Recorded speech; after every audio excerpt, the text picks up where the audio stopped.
Yo, what up YouTube? I go by the name of Leo and this is Black Trader Society. In this video, we're going to talk about supply and demand zones. We're going to talk about what are supply and demand zones, how to draw supply and demand zones, and how I personally trade supply and demand zones. But before we get started, do me one favor. Please hit that subscribe button and that bell notification so you can get notified when I upload more videos like this. And I really appreciate it. So let's get to it.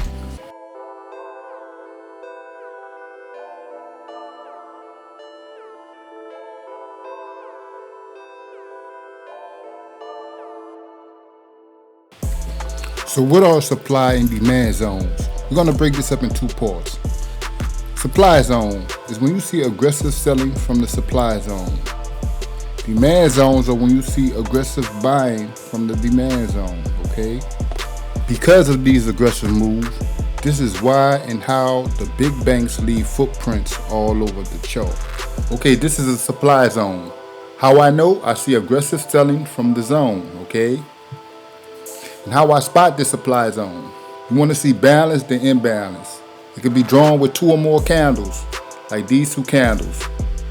The buyers and sellers agree, okay? Then we have that imbalance. The sellers taking over, aggressive selling, okay? When you see that, you want it to come back to the zone and dip out again, just like it did over here. So this is how people make profit with supply and demand zones. These are aggressive activity. Retail traders cannot move the market like this. Okay, it takes massive amount of money that retail traders don't have.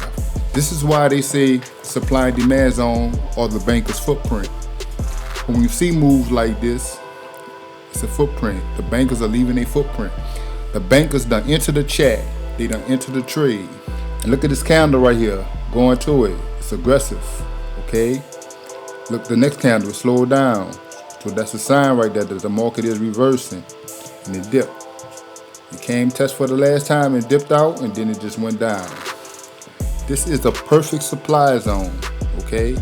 This is how you spot a supply zone and this is how you trade a supply zone. In supply zones, I like to see at least it come 50% of the zone and bounce out and close, and I'll take the trade. Supply zone.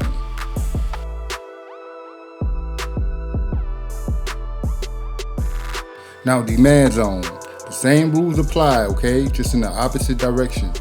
We have these bearish candles coming down and you have aggressive buying. Remember, retail traders can't move the market, let alone like this. This is aggressive buying. So I'm waiting for it to come back. So what I want to do is just sit, you got to be patient and wait for the market to come back to this zone. This case, it just tapped the zone. Sometimes it does that. It tapped the zone and then it went up. Look at the volume bars. This is very important. You got to pay attention to the volume bars because it's letting you know how many traders are in the trade. This volume bar increased a little bit. Increased more. There are more traders in the trade now and it's above the 50 period moving average. So I'm taking this trade. I see something like this, I'm taking this trade. Then the market went up. Remember, you do not want to be caught on the opposite side when you see these supply and demand zones. You want to trade with the big banks. Think like the big banks and trade like the big banks. There's no holy grail.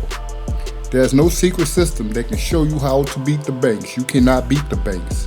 The best thing you can do is trade in line with them. Okay, when they make money, you make money. And that's a wrap for this video. This your boy Leo. See y'all in the next video. Peace.